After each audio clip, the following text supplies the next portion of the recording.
dhaqanka mahamayra ku dhaqma awaamirka dhakhaatiirtu ina siisay allahayna dhowre dhammaantiin cibaadaysta cudurka safmarka ah ee coronavirus waa mid u baahan kahortag iyo in la iska ilaaliyo. waxaa la isaga ilaalin karaa in aad si joogto ah gacmaha u dhaqataa adiga oo isticmaalaya saabuun, biyo iyo jeermis dilaha dareeraha ah. cudurku waxaa lagu gartaa qandho, qolol, qunfac, qalal, neefta oo ku dhibta dhadhanka iyo urka oo ka tagati calaamadahaas ku aragtid la xiriir goobaha caafimaadka.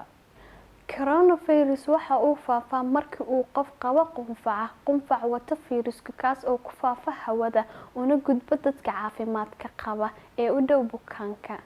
waxaa kaloo laga qaadi karaa taabashada meel uu gaaray fayraska oo aad ku sii taabato indhaha, afka ama sanka. sidaa darteed waxaa muhiim ah in aad isticmaasho tiish markii aad qunfacayso ama hindisayso.